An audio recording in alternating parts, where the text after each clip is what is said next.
जी अस्सलाम वालेकुम स्टूडेंट्स, हमने स्टार्ट किया हुआ है चैप्टर नंबर 4 और इसकी रिव्यू एक्सरसाइज हम कर रहे हैं यानी शॉर्ट क्वेश्चंस।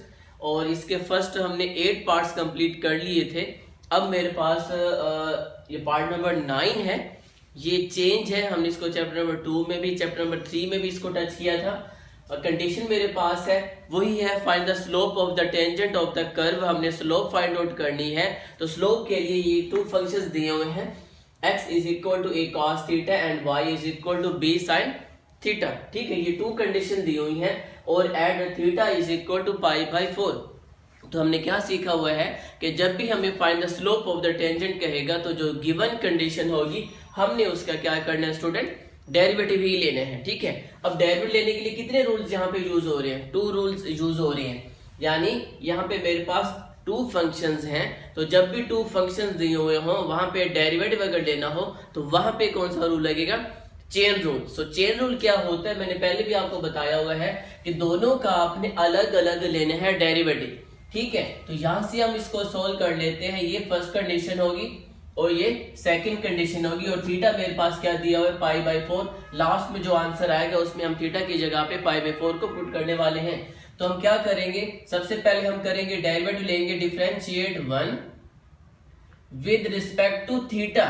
हमने x के लिहाज से डेरिवेटिव नहीं लेना, जो राइट साइड पे फंक्शन होता है उसी के ही लिहाज से हम डेरिवेटिव लेते हैं। तो यहाँ पे थीटा है तो मैंने थीटा के लिहाज से डेरिवेटिव लिया। तो x का डेरिवेटिव लिया मैंने with respect to theta and d over d theta a cos theta. पहले मैंने इसका डेरिवेटिव लेना है, तो a मेरे पास क्या होगा? a मेरे पास कांस्टेंट है और ये वेरिएबल है। इस सूरत में a आ जाएगा बाहर और हम डेरिवेटिव लेंगे स्टूडेंट cos थीटा का। तो cos थीटा का डेरिवेटिव क्या होता है? dx over d theta is equal to a। cos theta का डेरिवेटिव होता है माइनस का sin थीटा, और ये माइनस मैंने पहले लिख लिया है। अगर आपने ऐसा नहीं करना तो ब्रैकेट लगा के यहाँ पे माइनस को माइनस आप यहाँ पे लिख सकते हैं। तो dx over d theta is equal to minus का a sin थीटा। ये कंडीशन आ चुकी है फर्स्ट की। ठीक है, अब सेकंड पार्ट मेरे पास क्या है? सेकंड का डेरिवेटिव लीजिए। Now differentiate 2 with respect to theta on both side. अब आपने इसका भी डेरिवेटिव लेना है, तो हम y का डेरिवेटिव ले रहे हैं विद रिस्पेक्ट टू थीटा और d over d theta b sin theta. ये फंक्शन है। अब इस सूरत में b मेरे पास क्या होगा? कांस्टेंट होगा। तो इस सूरत में कांस्टेंट आ जाएगा बाहर और sin थीटा का हम ले लेंगे student derivative. Now dy by d theta is equal to b और sin थीटा का डेरिवेटिव होता है मेरे पास cos थीटा। तो इस तरह हमने दोनों फंक्शन का डेरिवेटिव ले लिया है। ठीक है, लेकिन हमें सिर्फ एक आंसर चाहिए, तो उसके लिए हम लगाएंगे bye chain rule.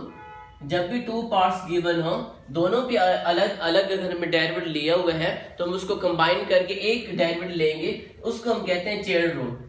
So what is chain rule of differentiate? सबसे पहले हम लिखेंगे राइट साइड वाला फंक्शन, जैसे मैंने आपको समझाया हुआ है। तो क्या लिखेंगे? dy।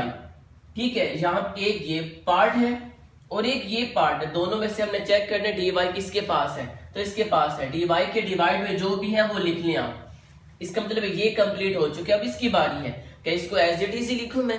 नहीं, जो पार्ट d थीटा नीचे है इसको ऊपर लिख लें। इसका मतलब है d थीटा ऊपर जा चुके हैं न्यूमरेटर की जगह पे, तो dx कहां पे आ जाएगा? डिनोमिनेटर के पास। असल में मैंने इसी फंक्शन को जरा चेंज करके लिखे, लेकिन चेन रूल के थ्रू। तो यहाँ पे जो पार्ट्स बनते हैं वो चले जाते हैं जी राइट साइड पर। ये होता है चेन रूल, जो मैं आपको चैप्टर 2 में अच्छी तरह से समझा चुका हूं। अब हम लास्ट पे क्या कर लेंगे? नाउ पुटिंग द वैल्यूज को पुट करके हम उसको सिंप्लीफाई कर सकते हैं। Now dy by d theta किसके आंसर इक्वल है? ये b cos थीटा के। और जब आप इसको उलट करेंगे, क्योंकि ये d थीटा ओवर dx के इक्वल है ये, तो dx ओवर d थीटा, इसको उलट करेंगे आप तो यहाँ पे 1 है तो ये 1 ऊपर चला जाएगा और a sin थीटा यानी माइनस का a sin थीटा ये वैसे का वैसे रह जाएगा। तो हम कह सकते हैं जी कि dy by dx is equal to minus का b ओवर a और cos ओवर sin थीटा। मैंने कांस्टेंट को अलग कर लिया है और वेरिएबल को मैंने अलग कर लिया है। Now is equal to minus का b over a cos theta over sin theta is equal to होता है स्टूडेंट cot थीटा। ठीक है, ये आंसर हुआ मेरे पास dy बाई dx का। लास्ट पे उसने कहा कि थीटा की जगह पे हमने पुट करना, now put theta is equal to pi by 4, now dy by dx is equal to minus का b ओवर a कॉट, और थीटा में चला जाएगा पाई बाई 4, और पाई की वैल्यू क्या होती है 180, तो 180 को 4 पे डिवाइड करेंगे तो वो क्या आंसर देगा 45 देगा, यानी पाई और 4 इज इक्वल टू 45। और कॉट 45 क्या होता है 1 के इक्वल होता है, बिकॉज असल में tan 45 1 के इक्वल होता है, तो tan का उलट क्या होता है कॉट थीटा होता है, तो कॉट थीटा भी 1 के इक्वल होगा। So now dy by dx is equal to minus का b over a cot pi by 4 is equal to 1 होता है, तो माइनस b ओवर a 1 से जब मल्टीप्लाई होगा तो ये इज इक्वल टू हो जाएगा माइनस b ओवर a। इस तरह मैंने ये पार्ट नंबर 9 है इसको कंप्लीट कर लिया है।